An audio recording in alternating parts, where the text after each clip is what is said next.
Yo, Shortbox Nation, this is Botter, and I'm here to tell you right now that con season starts early this year with the return of Northeast Florida's premier anime, comic book, and sci-fi event, Collective Con. That's right, Northeast Florida's largest pop culture convention returns for its 10th year on March 8th through the 10th at the Prime Osborne Center in Jacksonville, Florida. 10 years of Collective Con, they're pulling all the stops out to make sure this is a can't-miss event. And the guest list they got going, don't even get me started on the guest list. I mean, they've got A-list celebrity guests and voice actors from some of your favorite movies, anime, and video games like Elijah Wood and Sean Ashton, Ray Park, Trisha Helfer, Ross Marquand, Max Middleman, and Bo-Katan herself will be there, Katie Sackhoff. Tell me what other convention is giving you the opportunity to meet Frodo and Sam from Lord of the Rings, Darth Maul, and One Punch Man all under the same roof. Only at Collective Con. And if you're looking to get some of your favorite comics signed, or if you want to get an original sketch from some of the best comic artists in the world, well, you're in luck, because there'll be plenty of comic and creator guests there, like DC comic artist extraordinaire Clay Mann, Harvey Award-nominated illustrator John Taylor Christopher, Marvel and DC cover artist Chris Stevens, and acclaimed Star Wars author Timothy Zahn. They'll all be at Collective Con this year. And if you're looking to bring the family, or if you want to make a weekend out of it, you're in luck, because there'll be so much going on at Collective Con that weekend in the form of vendors, fan panels, video game tournaments, cosplay contests, after parties, and a bunch of fan events. You can purchase single and 3-day weekend passes now using the link in this episode's show notes, or by going to collectivecon.com to book your tickets and hotel. Buy your tickets now, and I'll see you at Collective Con, March 8th through the 10th. Now let's start the show. Yo, Shortbox Nation. Welcome back to the podcast. How are y'all doing today? Happy Thanksgiving, happy holiday, and all that good stuff, all right? Hopefully this episode catches you in a good mood and a good state of mind. Maybe it catches you on the road. Maybe you're going to travel to go see family and friends, or you're on a flight, wherever that may be. Welcome to the show. Got a special one for you today.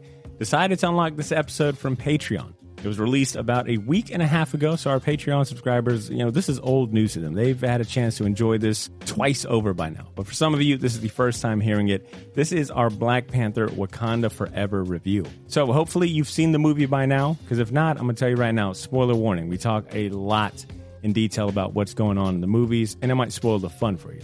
Now, like I said, this episode has been available for our patrons for the last week and a half. So some of you are probably like, yo, this is old news. I already heard it. I'm a Patreon subscriber, B. This is old.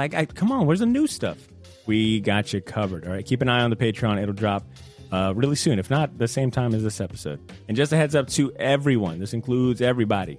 We are taking a break these next 2 weeks. Obviously, it's Thanksgiving week when this episode drops, so we're going to be off this week.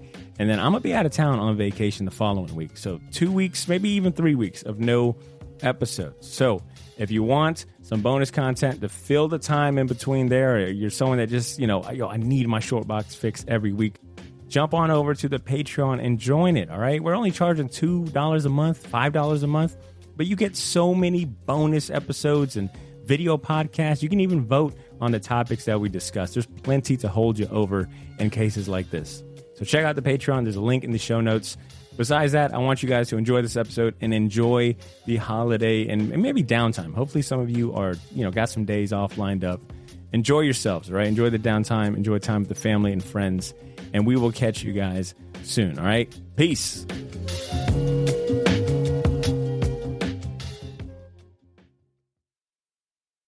I'm good now. What was your question that you had for Blythe? The portrayal of the women? Oh, yeah. Movie? How do you feel? Loaded question. Go. Okay, so we're starting off right off with really tough. Okay, this is just a warm up, baby. All right, so typical female characterization in superhero movies is a little bit lacking as of late, but I feel like this was a very strong showing, and not in a traditional like fighter sense, but also just in an emotional sense. Like I feel like I'm still kind of reeling from that movie. Oh, like yeah, the there's a lot of process. Displayed. Mm-hmm. That was very, I guess, touching, and it sticks with you. Yeah, very true. I'm going to have to go somewhere and burn a whole white outfit. I was just thinking that. Honestly, I was still in that tradition. I was basically thinking, I was like, is that how I get rid of my ex-girlfriend? Like a year from now, I just burn a bunch of shit. If it works for Chadwick Boseman, He could probably work for me. I was like, you know what? All right. Well, I got plenty of notes to go through with you guys. So, Dang, I didn't even see you write that much. oh, bro, I was writing up a storm. Nice. And you went to the bathroom. You're able to get all these things, go to the bathroom. Wow. All right, cool. What do we have? I will admit, this movie felt really long. What was the runtime Like on this 2 hours, movie? More than like 2 15 minutes. hours. Yeah, 2 hours and like I heard 15 somebody minutes. next to me say 2 hours and 40 minutes or something. It deserves to be. Whew. Yeah, I will admit, at one point I did start feeling the runtime. Like at one point, wow, it was a 2 hour 41 minute movie, Oh, okay. but not in a bad way. Like, wow, this Nah. is dragging. It was just like, man, I feel like we've been in this theater for a hot minute. You're processing all new information. Yeah, I was processing a lot of grief. To your point, it felt like I went through a funeral. Bro, you know how Yeah. many times I've mourned Chadwick Boseman, and then like when I go to this movie, it's like, no, it's real. Yeah, here's some more. It really felt like they weren't acting in a lot of those moments. It felt like it was real grief. Yeah. Yeah. And it's such a unique situation for them to be in where they're playing characters, but they really are grieving this man that was so well loved. Yeah, their friend, colleague. Hero. Yeah. Sad, man. All right, let's go ahead and get this thing started. I would say cheers. We can all just take a swig of our nice healthy Oh, water. you really want me to drink this water? Why won't you drink that water no more? I think you're saying his name wrong. No, it's no more. No more. No more. Dude, when he said it, I was like, oh my God. Yeah, I was like, all right, Spanish heartthrob, calm down now. All Come out of right. the ocean all wet. Telling us like a really nice story about how you came to be. Is it like mi amor? No, that's Italian. No, No, me and that's- more is the Spanish. Is it? Yeah. My so love. so mi amor Is my more- love. My love, no love. Yeah, Namor is Oh. a no love. Which I thought like, yo, that was like, that is the dopest rap name ever. I was Yeah, like, it's hard. and that is how Namor was created.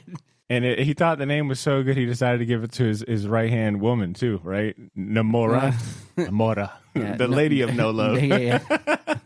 No more love. You know what I do appreciate about Namor, and I promise we'll get started. This is still warm up time. I'll tell you one thing too as well. He wasn't like, I was like, man, he's kind of got a dad bod, kind of like he wasn't overly ripped and but like Killmonger, like you know, me and Drew were watching the first movie. Yeah, today. he doesn't have a V frame. Yeah, I was like, man, Namor is very I was like, just he eats well. You know, he's getting fed by. yeah, he eats good. He's like, you know, he skips days. He's like, I'm skip the gym today. Mhm. He was just I'm not missing a feeling dad hat. Like he was missing a dad hat, and you would have like, all right, bet. How did y'all feel about them portraying themselves underwater? It felt a little weird. I Oh, know, yeah, because I here's the agree. thing: when anybody of us talk underneath water, bubbles are coming out. So the fact that they were able to have clear conversations, Just like normal, like everyday life, like they're playing sports and they're talking to each other. I was like, oh, this is a little. It did look like some dead bodies were just floating at some point. I was like, this is kind of awkward. I was like, yo, like I don't this know what kinda I was felt like- expecting, Yeah, like but- where they go to North Korea and they're just like everybody's having a good time, and you're like, no, they're This looks not. forced. Yeah. What was the thing you were gonna say about Namor? I forgot. It's probably not important. Okay, is it enough to? Are we at a good point to get started now? No, yeah, go for it. All right, here we go. You short box. He just turns it on, huh? Go for it. Don't let me stop you. You just messed up. I had the thing I'm going. sorry, I had the like- thing going. Can I try that again? Yeah, go for All it. right. Now I'm subconscious about it. Thanks a lot, Drew. You short box nation. Drew is acting like I haven't done this 100 times in front of him. But he just turns it on, like. I was just yelling. Like, I was whoa. just yelling at you guys. Yeah. I'm like a mom when company comes over.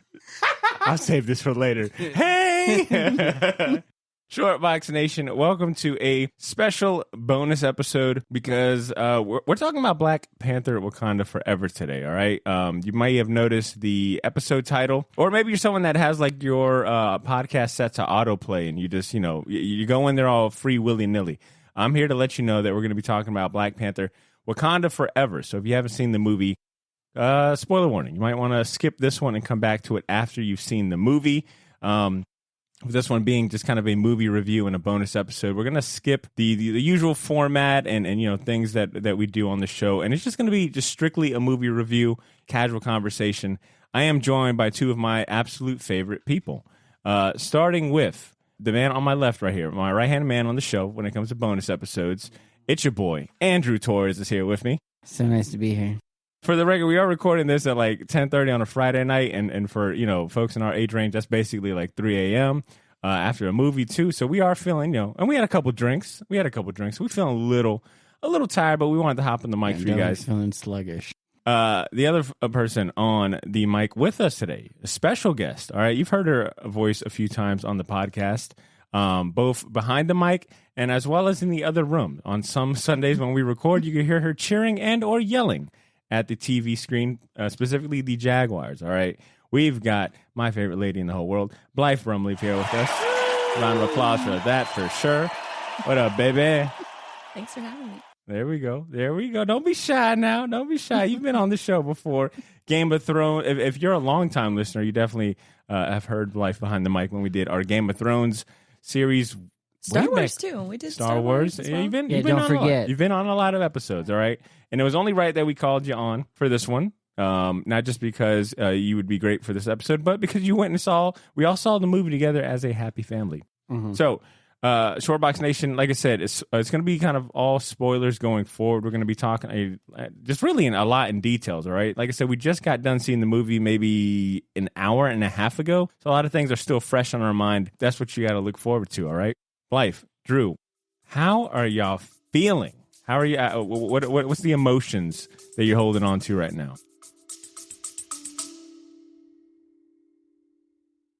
Yo, this is Botter. Sorry for interrupting this episode, but I'll keep it brief. I wanted to let you know about a massive sale we have going on over at the Shortbox Store on all of our merchandise and apparel. That's theshortboxstore.bigcartel.com. You can now save 20% off your entire order using the discount code YOO, Y-O-O. So if you've been waiting for the right time to finally buy that gauntlet snapback, or if you ever wanted to buy any of the shirts you see me wear on the podcast, well, now's your chance to get them for a steal. We still have a few sizes left of everything, but they won't last long, and once they're gone, they are gone. And then I mentioned that all of our apparel is screen printed on high quality material. None of that heat transfer or direct to garment stuff. Our shirts are some of the most comfortable ones you'll ever wear, and the hats look even better in person. So wear your support for the Shortbox Nation proudly, knowing that you're going to look damn good doing it. Get to theshortboxstore.bigcartel.com as soon as you can, and don't forget to use that discount code YOO, Y-O-O, to save 20% off your entire order. All of this information can be found in this episode's show notes if you want to get there faster. Thanks for not pressing fast forward. Now back to the show.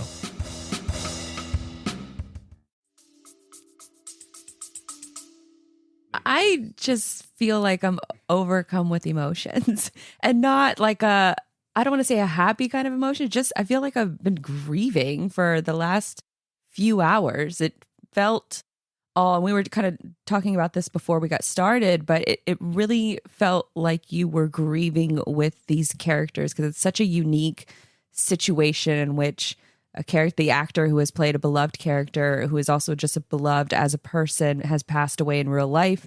Never really got that closure for, a lot of the family, and obviously a lot of the family that he, has on screen. And so you felt that when they were acting, and it didn't feel like acting throughout that movie when they were talking about him. And it wasn't just grief to start the movie. It was kind of grief all throughout. And you didn't really get, for me, I didn't really get a semblance of hope until the end. Dang. That's a good way to start. Drew, I thought the movie was good. Drew, how are you feeling, man? Oh, how do I feel about it? No, I'm just excited. Like I was like, oh wow, this is like a movie that was like so cool to like watch in theater that everybody would like. You felt the energy in the theater. Oh yeah. So it's definitely one of those like, okay, cool. And like Ryan Coogler just killed it. Like just basically made another movie that didn't have like corny cameos, had no cameos. Oh, Yeah. no, they did. They had like one, but that was like, that ties it, but it still felt like its own thing. Like this was its own problems and they dealt with their own stuff. And which I thought was awesome because like they made Wakanda the villain through the media. But like you see like inside, like, oh, okay, like no, they're actually trying everything they're doing to like prevent like this next war coming. but they're painted as the villains because they have like a super weapon, which I thought was dope.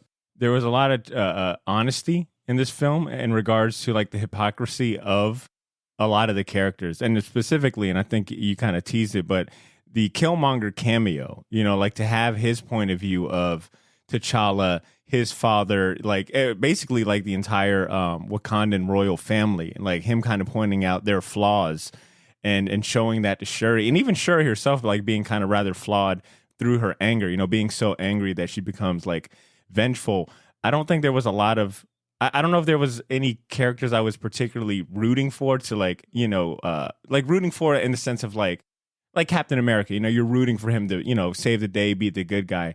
For here, it was just, you know, I think a lot of understanding and, you know, like being empathetic, like, wow, they're going through a lot. They're really grieving. There's like the pain is being portrayed so well. You know, I think it just added a nice layer of like complexity to the characters where no one had like, hey, I'm doing this to be a good guy. It's like, you know, to me, it was like a rather complex movie where certain motives, you know, every character had their own motives. There were a lot of like geopolitical stuff too. Like when you started paying attention, it was like world politics was like superheroes. Well, it was also when they were like fighting on the ship, I kept thinking to myself, everybody stop fighting. Like, what are you fighting about? Like, stop fighting each other. I don't know what kind of like came over me, but it was more like, you don't need to be fighting each other. Like, you need to be joining forces and fighting other people, if at all. Like, I for whatever reason, I did not like the two groups fighting each other. To me, it got a little hazy for the reasoning for the conflict, because it almost seemed like, well, yeah, both kind of wanted the same thing. It almost feels like you guys talked yourselves into fighting one another.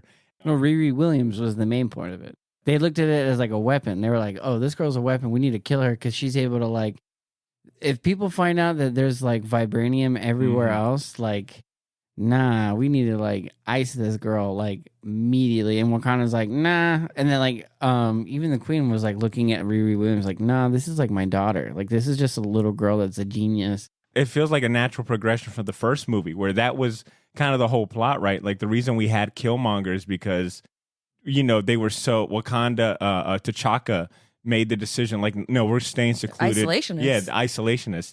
This movie felt like they learned, even like the queen. This actually, it's really cool to see that the queen like carries that on where she's like, no, look, that's not our ways anymore. We're not going to just, you know, go kill someone. You know, instead we're going to like try to go about it in a more civil manner. I thought that was pretty cool. Oh yeah. Also when you find out like France is like trying to break into like the Wakanda, like one of the Wakanda outposts. Oh, and then they march all the mercenaries and make them kneel. That was a hell of a way to open it up, man. I was like, dang, okay. Angela Bassett. Flawless. Also, arms. Incredible. All of the female arms in this movie are top notch. I feel like Angela, they were like, yeah, Angela, look, you don't really have to get it, but you don't have to hit the gym. You don't really got to be buff. I mean, you're the queen after all. She's like, no, look. I'm hitting the gym. But even Shuri, like her arms were ripped as well. Yeah. I love how the queen, how there's that one scene where like she has like her headdress off and she just looks tired, like real tired. And she's like, I can't deal with this stuff. And then the next scene is her like having it on and she's all put together and she's like confident. I'm just like, while still grieving the loss of like, not only, her son, but like, you know, the fact that she lost her husband. Can we talk how they opened it? Like, yes. Like, how did you guys feel about that opening? You know, traditionally, I guess, in, you know, funerals, there's one side of the world that is super sad all the time. And then there's another part of the world that will celebrate because they believe in the afterlife. This was one of those moments where they believe in the afterlife. But you could tell with like, they did that close up on Shuri's face as she's carrying the coffin and she's not celebrating. She's grieving deeply. And I couldn't help but just empathize with her in that moment and just feel that. I don't know how I would be able fucking dancing. Right. Like, what are you smiling about? And they open it in such a way where it's like, no, we're going to open this with another death. Like immediately, like you're like, what's going on? It's all beeping and everything. And you're like, oh, this is like that moment where like she comes out and then mom's like, she's like, where's my brother? And she's like, she has the AI. When she's like AI, she's like, where's my brother?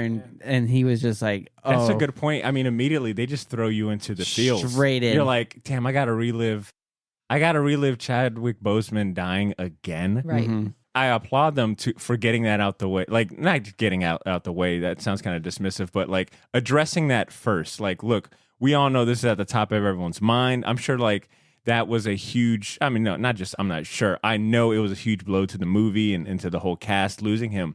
But I applaud them like for addressing it first and doing it in a tasteful way too, right? Like they just call it, they don't really name what the disease he had in the movie. They were just like, hey, he died of a disease, and that's why Shuri feels so bad because she couldn't save him.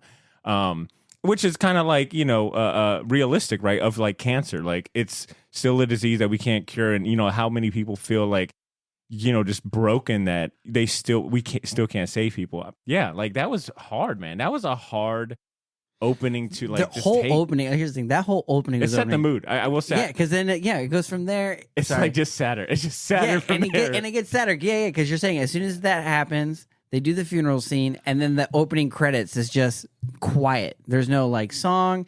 It's just like a silent intro. And then we get the whole trailer in that the first like 10 minutes of the movie. Oh yeah, 100%. That's what I noticed. I was like, oh wow. Everything from here on out is going to be relatively like new scene. New information. But the whole trailer was just a fucking funeral scene. But did it also feel like it was really short? Because in the movie, I will say, like when they were doing the whole, you know, sort of tribute to Black Panther, then or T'Challa, then it felt like it was too short. But then they revisited, you know, several times throughout the movie. So when it ended at first, I was like, that's it. That's all we're getting. I feel like they should have, you know, made that last a little bit longer because it really was only the first 5 to 10 minutes, maybe. Yeah, but then they fast forwarded to a year later. It's like 1 year later, and you're like, okay, these people are definitely still dealing with their grief. Right. I think it's interesting to see like a year from now where everybody is in their life. Clearly, the queen has moved on. She's accepted. She's got to look. She's the queen. She got a job to do. Very much so. And then Shuri's like, nah. Like Shuri's still like, nah. Burying I don't want herself in work. Mm-hmm. And that's where she finds release. And I do agree. It did feel, I guess in hindsight, the funeral did feel relatively short. Even though he wasn't there in person, I felt like spiritually, like Chadwick Boseman was in this movie. You're talking about the painting that just looks you in the eye for like 10 minutes. You're like, okay. Yeah, they stuck on that a lot. But I'm saying like, just like, the fact that they were able to work his characters in the movie, like T'Challa himself in the movie, primarily like the decisions he made catching up with them, which is something that he dealt with in the first movie, was the decisions of, I mean, that was the whole point of like Killmonger and things, like the decisions of his father, the sins of the father that he had to deal with. The family had to deal with the same things. I mean, Namor brings it up, like, look, it was T'Challa's decision to open up the borders and do this like you know, share of the rest of the world. You guys have to deal with this now. So they're dealing with, you know, T'Challa in multiple ways, missing him, but also like his regime and the things that he established. It felt, like I said, to me, it felt like even though he wasn't there, he had plenty of like kind of, I have air quotes, but like screen time, you know, just by name alone, you're like, wow. I'm glad that they didn't just like, hey, here's a funeral scene, us paying respect and we're moving on. It's like, no. This dude was a fucking king that had like policies and things. Like, we've got to tie this up. And I thought that's what this movie spent a lot of time doing, was like, it felt like they needed to close the chapter as difficult as it was going to be. I think it was also like the story of grief and how T'Challa and Killmonger in the first one, how they dealt with it in completely opposite ways. And then in this movie, you kind of see Shuri dealing with it a little, you know, she's stepping a little bit into each side to kind of feel it out because she's lost and she doesn't know which pathway to go. Mm-hmm. Yeah. With things still fresh on everyone's mind, is there a scene or a moment that has been maybe rattling in your brain since we left the theater? Just honestly, the way they make Namor, like the way he flies and fights, like when he was just messing up those like helicopter dragonfly things. Yeah. And like going in the air, basically and kind of like Wakanda Air Force, dude. Just the way that he was fighting, everything was just dope. Like you're like, dang, this dude is cool. Like he's just messing up everybody. And then also, to kind of stick with it, it's just like whenever you meet him, he's not some sort of like angry, mean, spiteful, like what we thought we were gonna get, like Namor to be like, no, you guys are like, yo, like nah, this dude was smooth. I mean, yeah, he lived up to Like the name rum. Namor. I was like, Smooth oh, like yeah, rum. That's like, Namor. Yeah, that is Namor. We've been reading Namor, Dude. but this was Namor. Namor. Came in with a cloak and he's just all smiles. And then he meets he's like, But yo, deadly, dude. and he goes, I've never brought a girl back to this palace before. So here's my dead mom's pearls. What? We just met. Consider it a I'm piece of- Namor. Yeah. God damn it, you Yeah. cheeky, smooth Spanish lover, you. I was like, here's the thing. The entire time I'm thinking to myself, I'm like, oh yeah, this Namor would definitely try to like bone Sue Storm. Like, definitely. I was like, yo, this guy is definitely coming after your girl. Where he's like, who's this woman? Invisible woman. Yeah. That's funny. Yeah, we'll talk a little bit more about Namor here in a sec. But true to your point, his scenes felt like so. He had such like this aura to him that was like cunning, devious, very smooth, but like you knew behind like. I mean, he showed it right in force, like the way he just destroyed and just wreaked havoc. I just wish he would have yelled Imperious Rex a little more, just to drive home the point of I'm fucking everything up. But you're that smooth, you can't yell things. True. You have to whisper it. He Really yelled it. You're right. You're right. That's He's the like, Namor way. Bro, that's what I'm saying. And yo, he did not yield. Like, my boy did not back down once. No, for sure. All right, Blythe, same question to you. Any particular scene or moment that you want to highlight? I think it was really, really surprising when the queen died. Same. I did not see that coming. I thought that she would be just a force, almost like a beacon of light for the whole movie and maybe just the whole franchise in general. And so when they killed her, that was really... And she died in a very heroic way. Yes. Very, like... Big time, yeah. Stepping in front of Riri, like to protect her. Like, even though this isn't my daughter, like you're not going to come in here and run shit. Mm-hmm. And then like, I think Okoye too. Like when she got sort of stripped of her powers, I guess. I was with M'Baku on that. I was like, oh, we're acting a little rash. No, you're about to right go to war. Like you really want to get rid of one of your top fighters, your most loyal fighters. She is badass as and fuck. she got really emotional about that. You know, like That this was is her the type whole life. of woman that like she's gonna give her whole life to this cause. And that was kind of her flaw, though, right? Like, I thought that was interesting when the queen like kind of threw some of that stuff back in her face. It was like, oh damn, you've been kind of, like forgive but never forget. Look, I remember what side you was on when T'Challa was, lost his title and Killmonger. But she's also she took an oath. That's her oath. And that's what I'm saying is that like her loyalty kind of ended up being her downfall a little bit. Now, granted, I do think it's like, all right, look, it's not like she gave up. Like just gave Shuri to the Talokans. She put up a fight, but yeah, that was pretty surprising. I think for me the most surprising scene, or the one scene that's still kind of living in my head, is Killmonger. I was not expecting Killmonger, even though I had heard maybe rumblings. You know what I'm talking about? I had heard rumblings about Michael B. Jordan having a cameo in this or something like that, and I thought maybe it was going to be a flashback. I didn't think that he was going to play kind of like devil's advocate, to be Shuri's kind of spiritual guide. Like the devil on one side and the angel on the other. Shuri was kind of I guess her mom in the end ended up being the angel on the other side. Don't take drugs when you're upset. You'll have a whole different experience. When Killmonger showed up, I was like, oh, this is not going to... I thought they were going to try and do some kind of... I wasn't sure if they would, but maybe like AI or something, how they've done with like Leia or, in other like, Disney properties. Okay, you thought we were going to get a Chadwick. I was like, please don't. Because I just didn't, I don't know how, like a part of me is like, I did want to see him there, but then another part of me is like, there's no right way to do that. I was kind of holding out, like, I wonder if he filmed a little something. A voicemail. There was like, look, I know you're sick. Do you mind sending I don't think we heard him speak in this movie, did we? No. No, everything was just basically scenes of him and Shuri. It was like scenes that she was seeing through his eyes. Yeah, from the first movie. Yeah, so they just saw the scenes, but they didn't hear anything. I'll be honest, and Drew, maybe you could relate. Having like literally watched the first Black Panther prior to going to the theater today, added a lot more. It did, because I've just noticed like how believable their kinship. Yeah, thank you. Their kinship was like, you could. I mean, when she's taking him around the lab. Yeah, I could firmly believe like they could be brother and sister in real life because they just act so well and their chemistry so good. To go back to my point, Killmonger though, he's like, yo, hey, cuz. Like, yo, all of his one lines, damn, you kill it. yeah, he killed it. And like I said, to have his perspective of the Wakandan family, I thought was real interesting because this whole time we're mourning them and we're seeing them in such this great light. But then here he has kind of like this unbiased, well, maybe biased, but this other side opinion on them. Like, no, look, you're in this predicament, of course for external reasons, but also because your family, have made pretty bad decisions as well.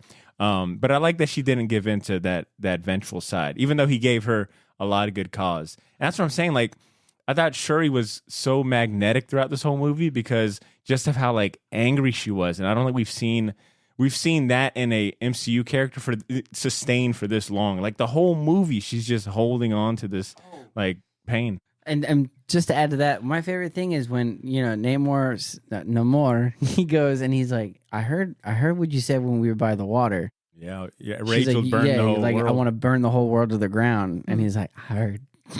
Oh no, he told her, let's burn it together. Yeah, for real. I said, dang. That brings up one thing. Do they not have? Because I was really surprised that Shuri wasn't like married off to one or the other. Sort of like, I guess, the Game of Thrones thinking comes into play. We don't do that no more. Not in Wakanda. No, I thought that but was... even at the end, too, because I'm like, oh, usurper. I thought like, that was... Aegon coming for that ass. I love that she's a usurper. That's good. I thought that was gonna be the play, and that actually would have been pretty interesting. Had maybe Ramonda offered, that. Yeah, y'all just been watching Game of Thrones too much. Yeah, Yeah, true. That's it. That's very fresh out of it. Thank you, Drew. That's what we needed. All right. I'm gonna name some characters, and I want you both to tell me what thought or maybe specific scene comes to mind when I mention them. I'm gonna skip the first two I had just because we've talked about Shuri and Queen Ramonda, and we'll get back to them, of course. But let's go with curveball here. Let's go Riri Williams. What did you guys think about Riri Williams Ironheart? Drew, I'm gonna go to you only because you are one of the very few people I know that was rooting for Riri Williams in the comics and maybe excited for her appearance in the movie. What did you think? Oh, I thought it was really good. They gave her that Spider-Man approach. But a nice little Chicago West Side Spider-Man approach, like immediately likable. Like she had a very good presence about her. I think she was Boston, right? She was from Boston, Massachusetts. Yeah, No, that's where she went to school. Oh, she was from Chicago because if you went in her room, which I don't know where you get a dorm room. Yeah. I don't know where you get a dorm room that looks like that. Like she had she had the window, 30 windows, bro. Like I was like, holy shit. She didn't go to MIT, so hell no. So no, Riri Williams is dope. Like I like that. I like how they gave her like the Midwest. Like she's from the Midwest. She had a swagger to her. She definitely has a swagger about her. So I like how she wasn't helpless and she was just like she wasn't mooching on her aunt like a certain Peter Parker we know. Yeah, for real. He's getting the job done. So I thought it was really good. I like the fact that they made her older because like in the comic books I think she was like 12 or 13 when she built it. I like how Shuri and Riri interacted and that Shuri really respected like Riri, like instead of having like some friction, it was just immediately like, wow, you were like her being so impressed that someone this young could like be this brilliant and build these things. Yeah, the dialogue between them two, and it was like really, really good because you got a lot out of it. She's like, oh, how long did it take you to build this? She's like, oh, like 6 months. She's like, 6 months? And then they keep going back and forth. So I think there was a lot of like a lot of unity among the women in this, right? Like I didn't feel like there was any friction. I mean, granted, there was friction, especially like between Ramonda and Okoye. But that was like justified. There was no unjustified like friction or like pettiness or cat fights. How like sometimes I think it's safe to say like, especially in superhero films, there's always like a sense of like there can only be one strong female character and maybe, the other one's a villain or butt heads. But I felt like the unity across this one was really refreshing to see. Or it was like really pleasant to see on screen. All right, Blythe, for you, I'm going to go, let's go Okoye and the Dora Milaje. I just love them in general. I think that, going back to the earlier point that we were talking about with female characters and how they're portrayed in different Marvel, I would say Disney properties just overall, or maybe just this current state or ecosystem. There's a lot of just I like that ecosystem. fraudulent, I think, female warrior princesses. These are the complete opposite. Like I have said for years that Disney has missed out on a huge opportunity by not doing like a Disney Plus show or like almost like a documentary or a mockumentary style on the Dora Milaje. I just think that they are just that fascinating, how they get chosen, how they train, how they fight, what's their camaraderie like. With Okoye, she was just one, like, I got very emotional during a lot of parts of this movie, but also when she got stripped of her powers and she is just heartbroken over it. Like, I felt that. That was one of the moments that I definitely got teary-eyed. Because you never see her weak. You never see her like this emotional or like any type of like I wouldn't say weak, but like this most vulnerable where she's like, yeah, I would agree. Like that, kudos to her. Like her acting was really, really good because she's just doing it. Because when she's funny, she's funny. When like she the needs, ashy head, the ashy head joke. Oh my god, I lost it. That was so funny. And it's a lot of moments where, like, it's, speaking to the larger ecosystem, like if a woman like challenges somebody else, especially a man, you don't realistically feel like that woman can really like fight them.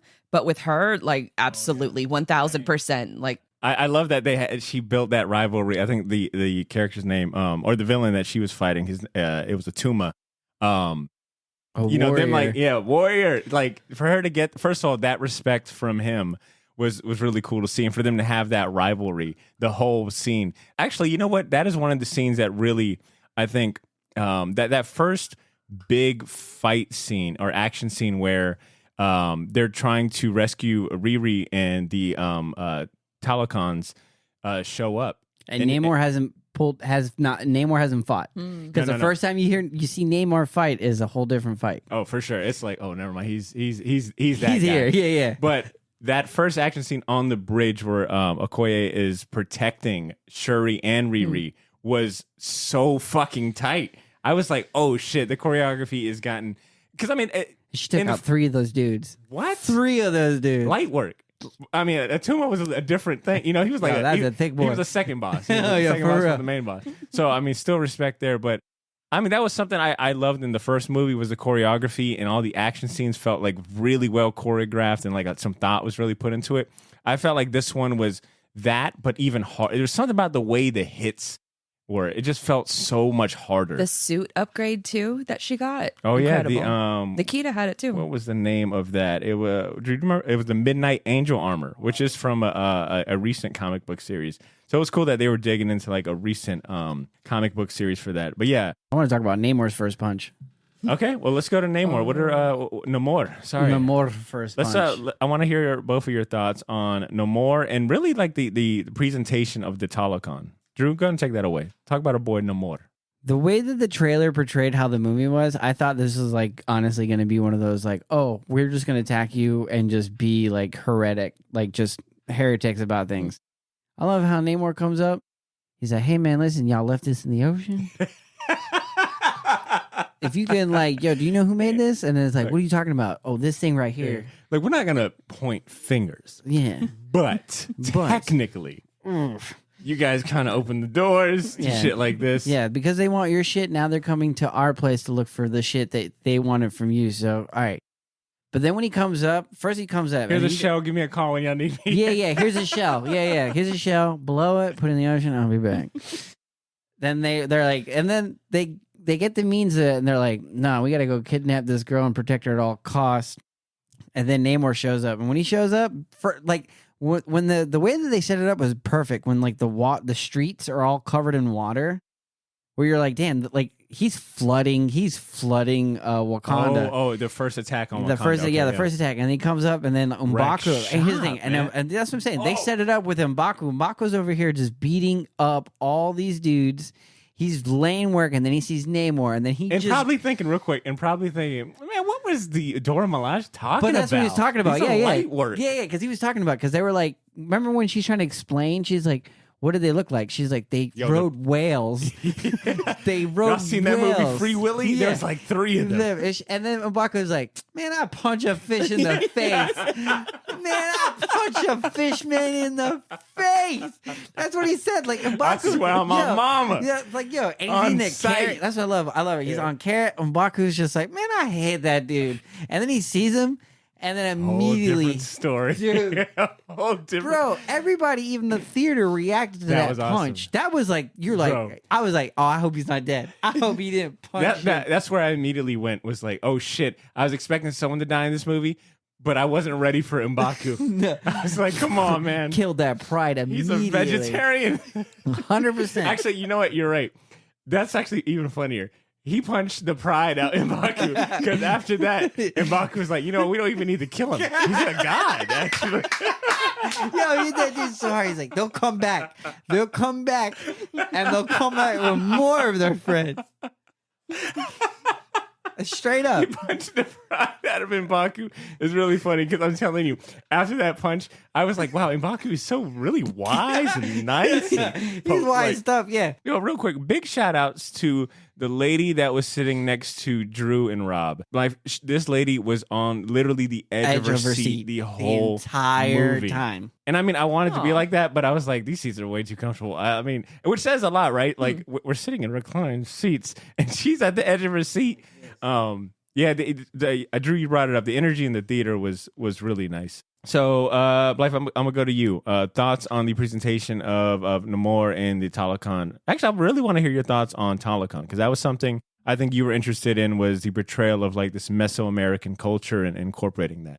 Yeah, because I think, you know, we've seen it kind of hinted at with previous, you know, I think the latest Thor movie that I'm forgetting the name, but in that, where they're meeting with all the gods and all of them around, you kind of see a little bit more of that aspect of like this mythology of human civilization that's coming into the MCU. And I'm all about that life. Like I'm one of the few with like the Eternals. I absolutely loved it because they show all of these ancient human civilizations. So when I found out about Namor, I felt like it was almost a dream. I'm obsessed with like Central and South American culture and getting more information, I think, about like the Mayan civilization, which is where a lot of that his storyline is drawn from. So there's usually like a serpent, there's usually like a bird of some sort, and then a cat of some sort. Oh, so that's even cooler. And that's with like the Mayan, you know, sort of culture. They usually have it. I know with like Incan too,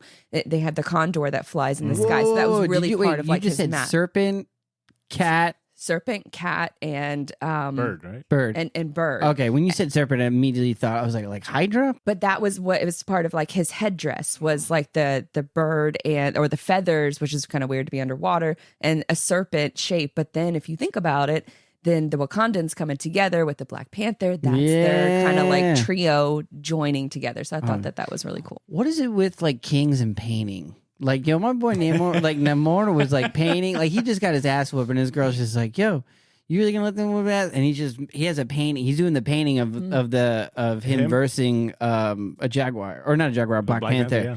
Which I was like, damn, that's dope. History is what you make it. Yeah. So on the topic of the Talokans, I was obsessed with them water grenades. That ABC special of the Wakanda, Finding Wakanda, right? It was called Finding Wakanda, which I recommend if you're listening right now and you haven't watched that ABC special. I championed it on last week's episode. I highly recommend watching it, just because you'll get a whole new sense of appreciation of the entire team and the amount of work that went into the first Black Panther. And that was something I took from that special, was the attention to like setting and world building and the technology. And I was curious how they were going to represent Talokan and like build out and give it its own like unique like vibe. And I thought they accomplished that really well, from, you know, like their mode of transportation of like the whales, which was crazy as fuck to see, like Free Willy, like orcas, you know, slingshotting them. That was awesome. The water grenades to me were just so devastating, like to harness, like use, you know, like the power of water. Yeah, like it was like, damn. And it was, those weapons were deadly. Like they were sinking ships. They killed the queen. Yeah. Come on. Still too early, RIP. baby. Still too early. But also, you know, now we talked a little bit about like how it was a little weird to see some of the like people like acting and being underwater. Yeah, when Shuri gets to see Talokan, and I thought that was just a little weird, but you know, I gave It felt him some like leeway. people holding their breath underwater, kind of moving around that way, instead of, I don't know, like Little Mermaid, where they just you just feel like they're just vibing. Yeah. But then in here, it's like, are They're y'all struggling. okay? They're struggling. Yeah, I I read somewhere, I read an interview with the actor that plays Namor, Tenoch Huerta, and he was talking about how prior to this movie, I don't think he knew how to swim, or he just wasn't a very good swimmer. Oh, wow. And he said by the time he got done with this movie, he could hold his breath for like 5 minutes underwater. Damn. And it was like kind of a competition among all of them to like see who could hold their breath the longest, because they were shooting scenes underwater, I think. So to that makes point, sense. I'm like, all right, well, I'm gonna give them credit because these are people like probably really holding their breath, you know. So, but regardless, it didn't take away from like how beautiful the city did look, especially when when Namor declares war, when he gathers like basically the whole city. And he's like, look, I fucked up. I was a little too hopeful. I opened this up to some trouble.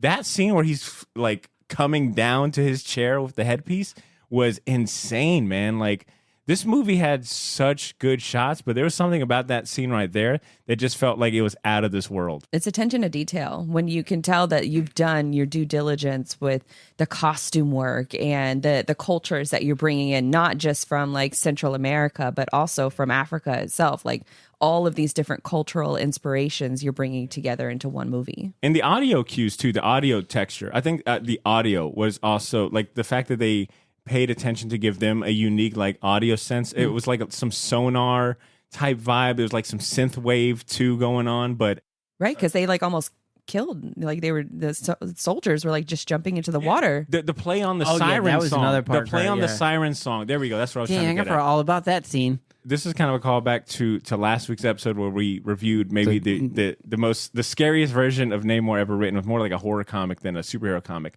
But I didn't think I'd see any horror elements in this movie.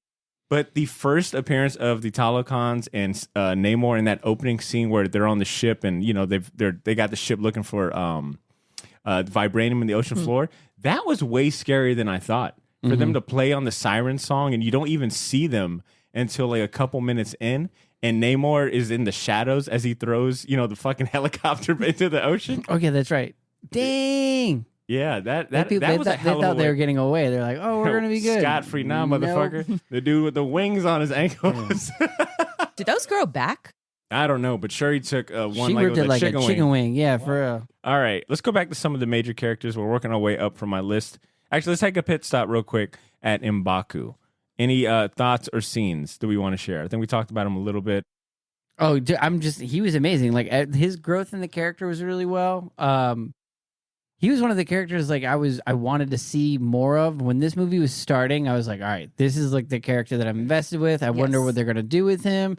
How is he gonna be? Winston Duke is man, his acting, his delivery is so good, man. Why Especially don't his they comedic make delivery. him? Like, I've always wondered, like, why not him and Shuri? Why isn't that a thing? I feel like that would be such a power couple. Why? 'Cause you've been watching Game of Thrones what are the way too traditions much. here? Why are they not married off? Like, it feels like it would solve a lot of problems. Well, no, I like his. I do agree it would, because they're two. No, he's their old tribes school. are kind He's of old school. He's old school, but he's like warming up to it because he's even said like, yeah, no, like you King Regent. Yeah, he's very much like you embrace these new ways, and then the fact that you're a woman trying to go into power. I'm not saying that you can't do it. I'm just not going to be there. Isn't his call? Wasn't it a little different than the first one too? It wasn't. Yeah. Oh, you're talking about like the grunts. It wasn't like. It was more. To me, it was kind of more elegant. It was like a little more tame. It was like.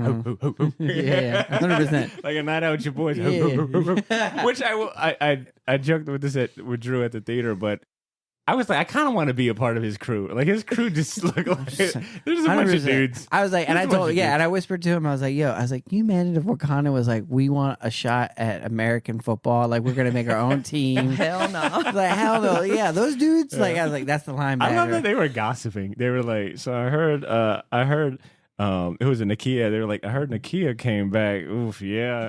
Yeah, they're all standing on the boat with they're each just other. gossiping. It's like a King of the Hill moment, but it's just like, all right, cool. Yeah, that's funny. Let's go and revisit the Queen herself, right? Thoughts, any particular scenes on Queen Ramonda? I know we've already kind of talked a lot about her scenes and whatnot, but let's take a breather here for a minute. What else haven't we discussed when it comes to Queen Ramonda? The costume choice. Oh yeah, It's just impeccable. The way that they designed these, that from the armbands of the gold, like sort of interlacing, the necklaces that go down into the dress, the headdress, like it's impeccable. she's definitely she's the queen to me. Like, Yeah. I was like, royal, elegant. Like, she had a presence about her. And I loved seeing both sides of her of just like, now I got to run this nation and I got to raise my daughter. And like, I like that the relationship between her and Shuri as well. Cause like, even when like she's talking back to her, she's like, you hung up on the queen. She's like, no, I hung up on my mom.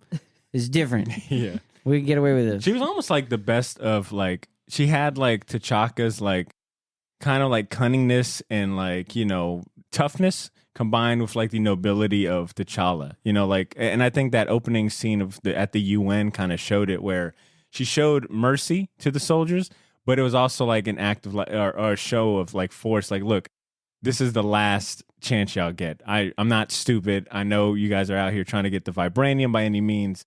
I'm just letting you know I'm also bad about it. Like I might be grieving, but y'all might be grieving too, if you know what I mean. She's like, I hear your whispers. The Yeah. king is Like dead. That guy that draws the graph to fuck around and find out. She's like, do not mistake my grieveness for weakness. But I also got like, in a weird way, and I feel like this kind of just comes from Angela Bassett herself, because she's always kind of portrayed very powerful, very strong women, but also in these mother roles as well.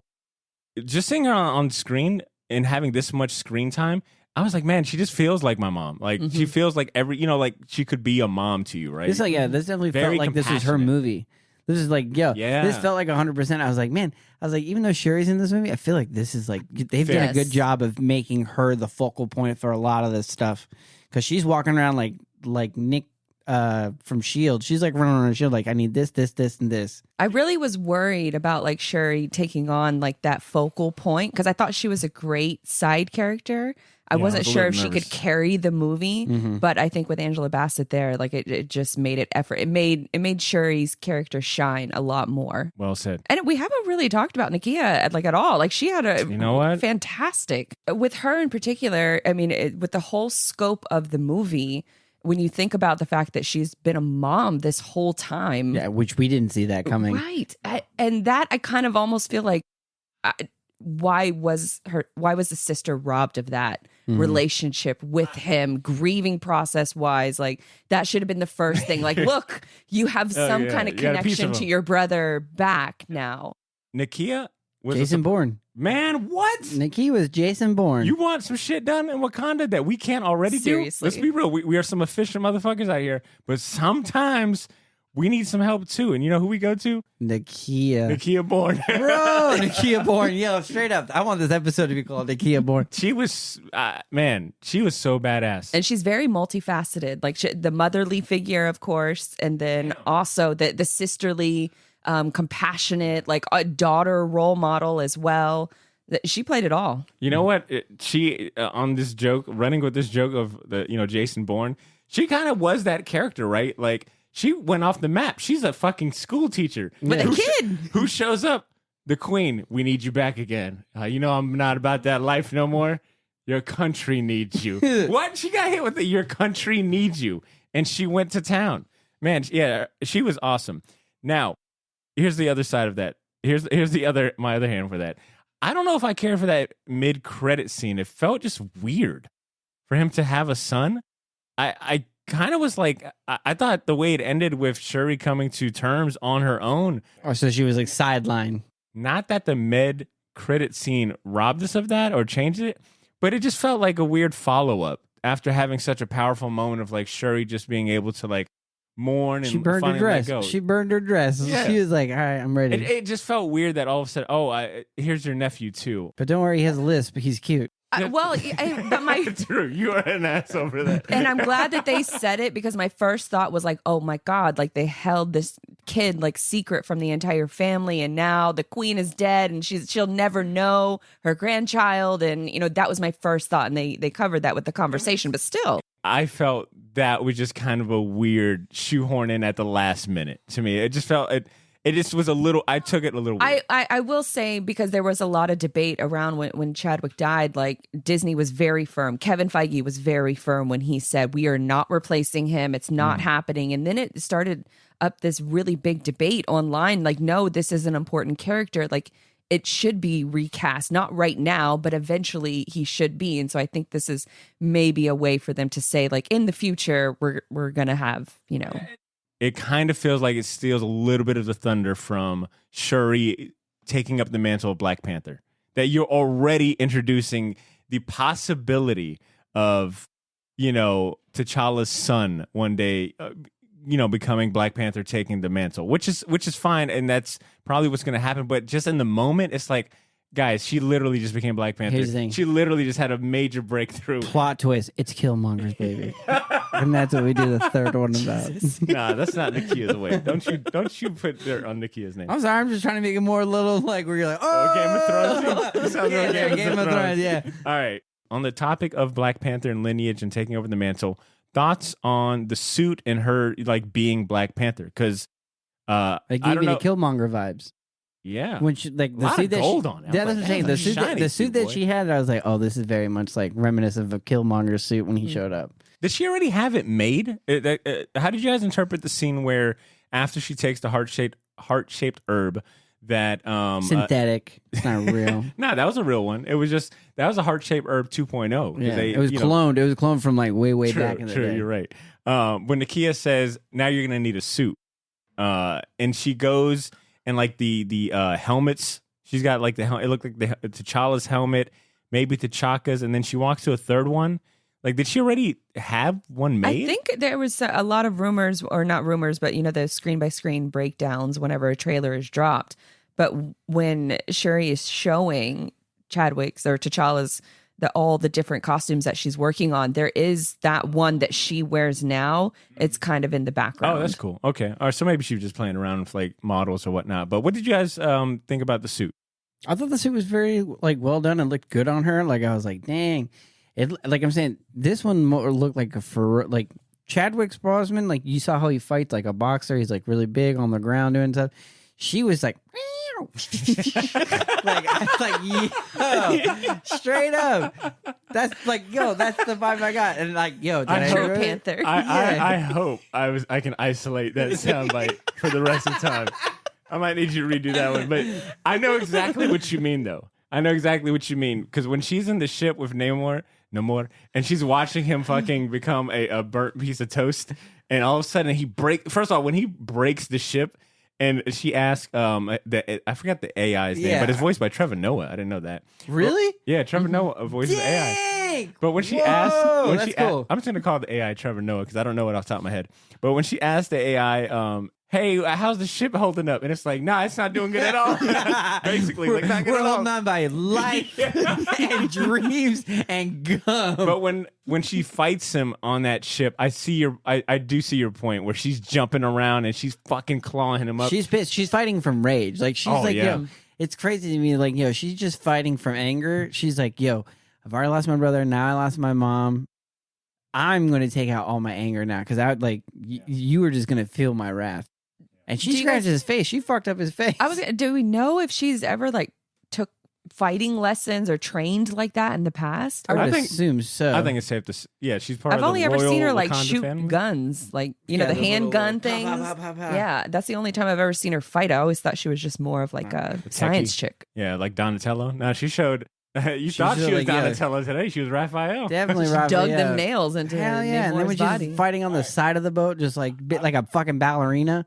I've got a question for the both of you. Could you ever, someone stabs you with a spear, could you ever find the strength and willpower to break it in half and draw yourself off that fucking spear? No. Hell no. The way she's just like, all right, like, yo, either you're going to pull it out or pull through. And I'm like. Crazy that she heard Killmonger's voice again. Like, like, are you going to get the job done or not? I just don't know that. My first thought was when in Lord of the Rings and the Fellowship, when Aragorn like stabs that orc and he just pushes the blade in more and like talks shit to his face.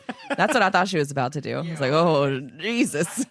I thought she was dead in that moment. I thought they were Yeah, legitimately like, like killing her off. Shit, I was like, dude, in an interesting twist of events, they killed off the entire Black Panther family. I thought it was going to be a lesson on like, revenge only kind of like, what is it saying? Something about revenge takes both people's eyes or something like that. I thought it was going to be a lesson on that. I just love when like Namor looks at her and he's like, I'm getting water. Like he's basically, now I must have a drink. Under all that like vibranium shit, you think he would keep like a small water bottle like on his person? Do you think Namor would drink Dasani if Fish came? As a reference to Atlanta for anyone that's been watching he'd this current probably season of Atlanta. we found his weakness. Yeah, he's like, he won't even drink Dasani water. Damn. Throws it back in the ocean. Keep your plastic out of here. Did either of you think that they were going to kill off Namor? Yes. Because I was getting like, I felt my anger like building because I was like, do not fucking kill off one of the most interesting and charismatic villains you guys. I mean, not just the only one, but I thought we were going to get two villains. I thought Shuri was going to turn, like just basically embrace this whole Killmonger I'm glad they didn't ideology. Kill him. For the record, I thought they were going to kill him. I'm glad they didn't. I was right there with you. I will admit, maybe I just did not pay attention to the trailers enough, or my expectations were different. I didn't think this was going to be so focused on Wakanda and Talokan fighting each other.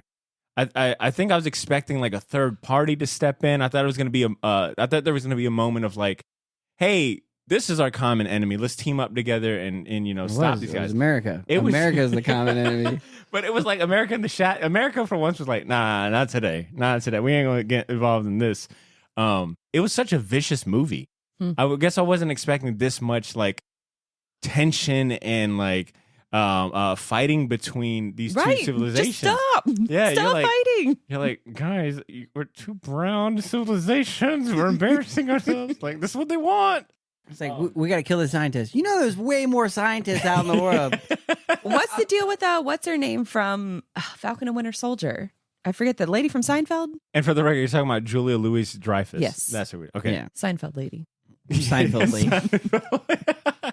She's the new Nick Fury. So she's getting together a whole bunch of teams. She's been showing up in all the Disney shows. She has like her own version of the Avengers kind of like coming up, and they're called Thunderbolts. So she's like ahead of the Thunderbolts. So she's like the equivalent of the new Nick Fury. But they're kind of like anti-heroes, right? Like she's not really leading. She's doing all that. She's like the great value Captain America. She's not a nice person. She's doing like all this like shady black ops stuff just to keep America safe. She's like the boogeyman. Yeah, I wasn't expecting her neither, but she didn't really have to be honest, she didn't really, they kind of used her and Agent Ross as kind of like, just to keep the plot moving, right? Like, not even really moving that much, but Ross's role was kind of like, look, I'm just a snitch. That's it, right? Like, yeah. I'm just He's gonna like, I can get in trouble. And then his ex-wife, I love that thing how she turned. She's like, please call me director such and such. I was like, that's kind of bad. That was a pretty badass I was like, scene right he there. knew he fucked up. Oh yeah, she already had the cuffs ready. She was like, I just wanted to see if you would He lie was about to to me. hang out with Baron Zemo. He was about to be in that. Like, damn. Bilbo ain't trying to go on no more adventures. No, he's like, I'm gonna keep it to myself from now on. Fuck all this. Choo, choo, choo, choo, choo, choo. I think we've covered a big part of the movie. I feel like we've kind of regurgitated everything that we possibly could. I'm sure by tomorrow, I'll be texting Drew like, you know what I forgot to mention? XYZ. Or what about this scene right here? But I think for now, coming fresh out the movie, I think we've done a good job recapping everything. But I will challenge the both of you kind of in us closing to give me your final words. Give me maybe like your final rank. What would you rank this movie on, on a scale of 1 to 10, 10 being the best? And or give me where this movie stands in your rank of MCU Phase 4 so far. And if you guys need... I don't think this will ever beat Spider-Man. Oh, you're still holding strong? Only because Aunt May's death to me was such a bit, like, I mean, a lot of people died in this movie too. That. But that to me will never be, like, that was a moment where I was like, holy shit, this is crazy. This is number 2. Number 2 for sure. Sorry, let me do a recap for Phase 4 MCU films so far. We've had Black Widow, was the start of Phase 4, Shang-Chi and the Legend of the Ten Rings, Eternals, Spider-Man No Way Home, Doctor Strange in the Multiverse, Thor Love and Thunder, and the latest entry, of course, Black Panther Wakanda Forever. So number 1 would be Shang-Chi. Okay. 2, Spider-Man. 3, Wakanda. Dang. Okay. All right. Yeah. I like it. All right, Blythe, I send that question to you. Give me your final words and your ranking of the movie or ranking in the MCU or MCU Phase 4. It's easier to go last as far as movies are concerned. I think Thor is easily at the top of that list of like the worst. I'd probably go Spider-Man 1. And then Spider-Man, and then Wakanda Forever. I think it's a solid second one. I think that with Spider-Man, it's just there's so much nostalgia there between all three of those guys coming back together. That's like your childhood in one movie. But then with Wakanda Forever, there was so much grief, I think, associated that this kind of movie, it's going to be very difficult to replicate that kind of grief on film again. So yeah, the rest of the movies all kind of just fall. I will say I really liked Eternals. I really liked Black Widow, which gives me in sort of the minority. And I'd probably go Doctor Strange as like closer to last. That's fair. I didn't even place any of those. Yeah. Blythe did the homework, all right? Yeah. All right. I think my list is pretty similar. I would almost... Spider-Man No Way Home, yeah. I keep, for some reason, I don't know why, I don't want to say it. I have this... That's a moment. That is a moment. It's like, nah, it wasn't just the best. It was sentimental. It was 20 years of your life. Thank you, Drew. Yeah, you're like, oh my God. Yeah. It was sentimental. And I think it's hard for me to get over the sentimental, even though like that movie kind of to me did have some problems. But overall, it was like, they nailed the nostalgia, and it's very difficult to do that. But I will say this is a very close second. And I think this ties with Shang-Chi to me, because Shang-Chi felt like really unique. It felt like, they were creating their own voice and unique world.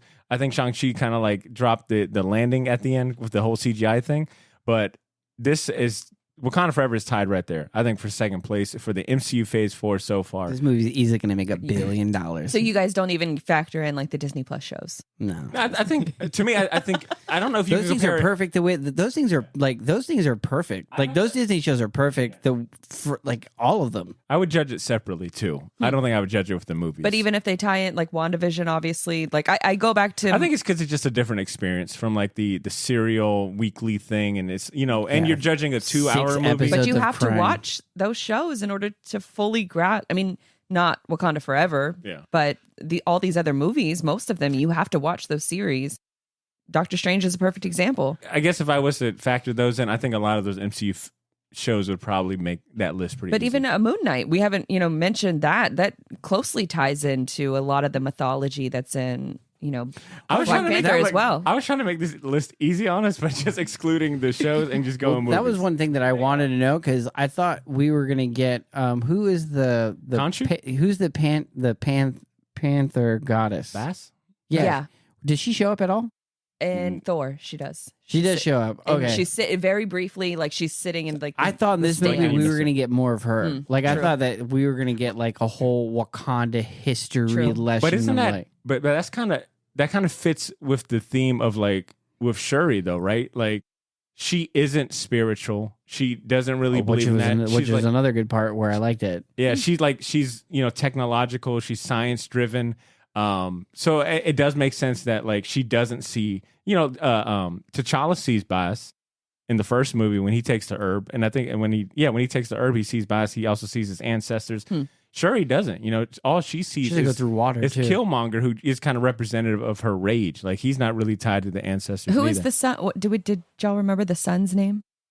Oh. T'Challa? T'Challa's son? It's T'Challa. Technically, T'Challa? It's T'Challa, but he had a Haitian name too. Yeah. But to Drew's point, it is technically T'Challa. But he said like T'Challa, son of King T'Challa, or is it Prince? Because he said his name. I think he says Prince T'Challa's first of his name, second of the end. Thank you, Drew. All right, my final words. I already gave you my ranking. I would rank it second place for the MCU movie so far, tied with Shang-Chi.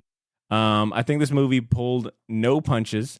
It was like processing a lot of pain. It was a lot of pain that you saw being worked through on screen. Whether it be like, I think definitely a little bit of, if not just a lot, definitely a little bit of personal pain for these actors, but also I think within the story itself, intense from the action scenes to even like the non-action scenes, like some of the dialogue that's exchanged and some of those scenes of just like no pulls being punches are intense.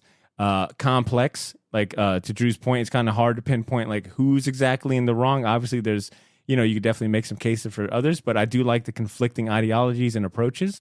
And I don't know, it's just like watching world politics with superheroes. I love the aspect of like seeing two kingdoms like go at it. I mean, you know, we've been joking about Game of Thrones, and that is one thing I do enjoy is like that, watching like, you know, royalty and playing chess among each other. This was kind of like that a little bit, right? Like seeing like royalty in the MCU play out was really cool. And this is the end of Phase 4, right? With Wakanda Forever. That's the last part of Phase 4. Really? That's a good point. Yeah, we get into Phase 5 after this with Ant-Man. Yeah, but the last thing I wanted to say real quick is overall, I think I definitely got to give them kudos for showing us the impact of T'Challa, as well as the actor that played him. Like it was like both sides of the coin. Like we felt and got to see them pay respect to the man that played, you know, portrayed this character, but also within the story itself, they were able to seamlessly also, you know, have the characters paid their respect, and also making it feel like I said, it felt like he was spiritually there. Like his legacy was, you know, still a big part of the story. Their grief felt like it was almost them it's a documentary instead of them acting. Mm-hmm. Just like I will definitely high definition cameras. I will definitely be looking forward to a, you know, the quote unquote Blu-ray release, the digital release with the extended scenes and the behind. I definitely want to look into some of the interviews and whatnot. And Ryan Coogler wrote this movie. Not only did he direct this movie, he wrote this movie. I think he had a writing partner, which is also like, okay. Do you think he's going to direct another movie? And if so, I hope they give him Doctor Doom. I hope they give him a Doctor Doom. Just give him Wakanda and just let him world build that. I think that would be incredibly fascinating. What if he does the Fantastic Four movie? You know, Drew, I'm a nerd out here for you a little bit. I was talking with Trey Namo, and we were both like, do you think, he was telling me like there was some rumblings on the internet prior to this movie coming out that, you know, there was going to be a big cameo. We were both like, man, it'd be kind of cool if Doctor Doom showed up or the Fantastic Four. It would make sense with Black Panther. But we didn't get nothing. To your point, nothing. We did not really get any big cameos. Shit. They let this story, and I think that's what was cool about it, was how focused this movie was. Like, no, we're telling the story of this family and like this new civilization, which was very much needed because Phase 4 has been so confusing, I think, to the hardcore fans and the casual fans. Like I mentioned Doctor Strange earlier, and my uncle only watches the movies. He doesn't watch any of the Disney Plus shows. So he didn't know that turn that Wanda makes during her series. He's like, what's going on So with he Wanda? just shows up and he's like, what the hell is going on? She has kids? Like, he has no idea about any of these things. And so it's felt a little discombobulated because you're not sure if things are supposed to be connected. Are they standing on their own? Like, what's going on with Phase 4? And this felt like its own thing. And maybe that's how future Marvel properties need to be treated, as their own thing, instead of this like expanded universe that needs to be connected over every single thing that you do over a period of 10 years. Like, just let these properties breathe on their own, maybe. That's a good point. That is well said. And I think that brings us to a good closing as well for this episode. Listeners, we have given you over an hour fresh recap. All right. Like I said, we recorded this right after the movie. It is close to midnight. We are tired. And we still got to process, you know, this movie in our own way. Like I said, it was very. I gotta grieve. Yeah, we got to process it. So I'm gonna go ahead and bid all of you adieu now. Thank you guys so much for tuning in. If you have your own thoughts and comments about the movie, if you want to talk about your favorite scene with us, or maybe, you know, chime in on the conversation. Maybe, you know, you agreed on something we shared or disagreed. We'd love to hear from you guys. Shoot us an email at theshortboxjacks@gmail.com or shoot us a DM on Instagram and Twitter. And besides that, I hope you guys enjoyed the movie, and you guys be well, all right? Thank you so much for tuning in. Continue to make mine and yours Short Box. Peace.